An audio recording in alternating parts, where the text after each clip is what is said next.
Député européen, le président ukrainien était devant les instances européennes en fin de semaine dernière, Volodymyr Zelensky, pour réclamer davantage d'aide, des avions de combat, plus de soutien.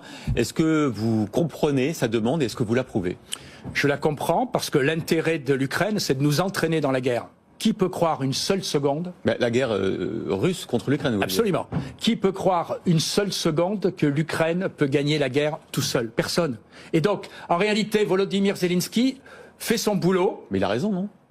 Il a raison. Oui, mais moi, je suis pas payé pour défendre l'Ukraine, excusez-moi. Moi, je suis là pour défendre les intérêts de la France. Et les intérêts de la France, c'est pas de rentrer dans une guerre dans le Donbass où, en réalité, on ne sait pas comment cela finira. Est-ce que les intérêts de la France, c'est que la Russie gagne et envahisse l'Ukraine?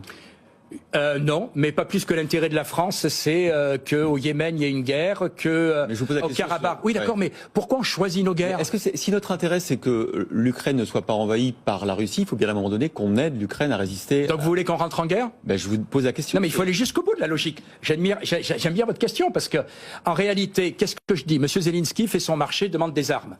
Il a voulu des sous, on a donné des sous. Il a voulu des munitions, on donne des munitions. Il a voulu des armes courte de portée, on les donne. Et puis après des tanks, on les donne. Et la prochaine étape, c'est quoi? Les avions, les missiles longue portée, ce qui signifie qu'on lui donne le pouvoir, en fait, de frapper le territoire russe.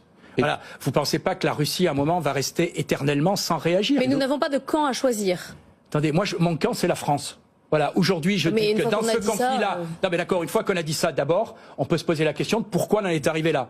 La France et l'Allemagne étaient garants des accords de Minsk, on les a pas fait respecter. Je vous rappelle qu'en 2014, Mme Merkel et M. Hollande ont signé les accords de Minsk. C'est ce qu'on essaye de faire. Les accords de Minsk ne prévoyaient pas l'invasion du Donbass par la Russie quand même. Oui, les accords de Minsk, maintenant on sait grâce à Mme Merkel, et ça a été confirmé par M. Hollande, que c'était un marché de couillons ou un marché de dupes, puisque Mme Merkel a dit très clairement, c'était des accords, on n'y croyait pas, simplement pour laisser le temps à l'Ukraine de réarmer. Moi ce que je veux, pardonnez-moi, c'est avant tout la fin des combats.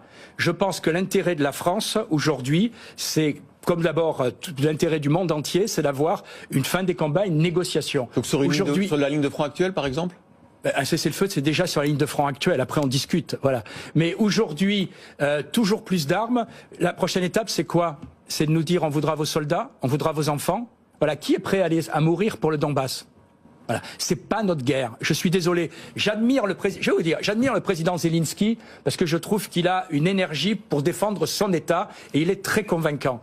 Mais je voudrais admirer les dirigeants européens qui se battraient, eux, pour la paix. Ces intérêts sont pas les nôtres. Les intérêts de l'Ukraine sont pas les nôtres. Et je vois pas pourquoi on devrait s'engager dans une guerre où on n'est pas dans la même alliance, où, quoi qu'on en dise, on n'a pas les mêmes intérêts et